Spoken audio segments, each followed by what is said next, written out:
to Airbnb, whose spectacular growth abruptly upended their industries. Though they come in many varieties, platforms all have an ecosystem with the same basic structure, comprising 4 types of players. The owners of platforms control their intellectual property and governance. Providers serve as the platform's interface with users. Producers create their offerings, and consumers use those offerings. To understand how the rise of platforms is transforming competition, we need to examine how platforms differ from the conventional pipeline businesses that have dominated industry for decades. Pipeline businesses create value by controlling a linear series of activities, the classic value chain model. Inputs at one end of the chain, say materials from suppliers, undergo a series of steps that transform them into an output that's worth more, the finished product. Apple's handset business is essentially a pipeline, but combine it with the App Store, the marketplace that connects app developers and iPhone owners, and you've got a platform. As Apple demonstrates, firms needn't be only a pipeline or a platform. They can be both.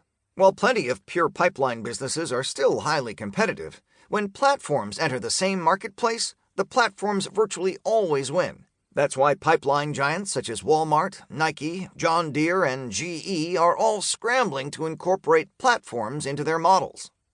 The players in a platform ecosystem.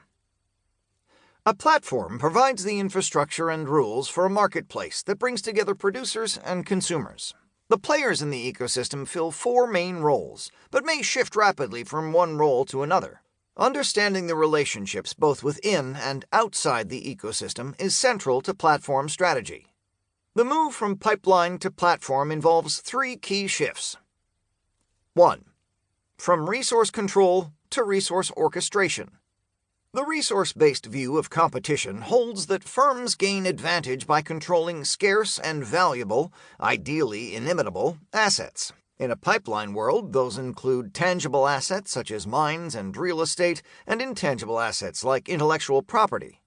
With platforms, the assets that are hard to copy are the community and the resources its members own and contribute, be they rooms or cars or ideas and information.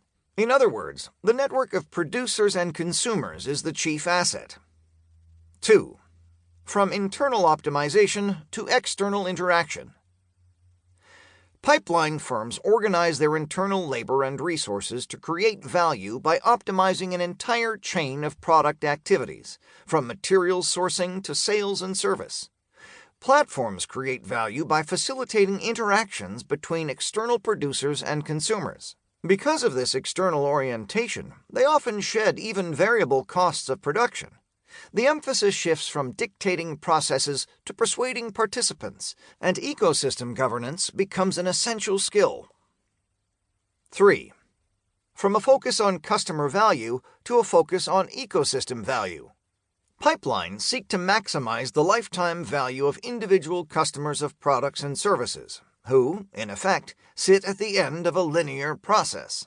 By contrast, platforms seek to maximize the total value of an expanding ecosystem in a circular, iterative, feedback-driven process. Sometimes that requires subsidizing one type of consumer in order to attract another type.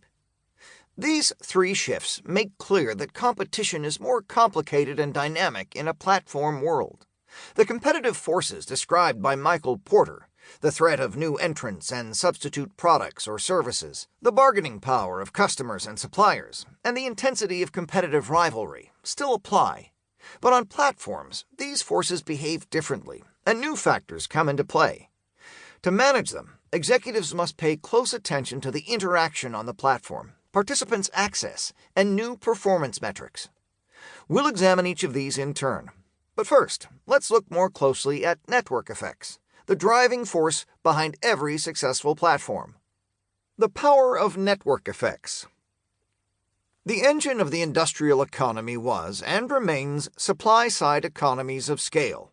Massive fixed costs and low marginal costs means that firms achieving higher sales volume than their competitors have a lower average cost of doing business. That allows them to reduce prices, which increases volume further, which permits more price cuts. A virtuous feedback loop that produces monopolies. Supply economics gave us Carnegie Steel, Edison Electric, which became GE, Rockefeller's Standard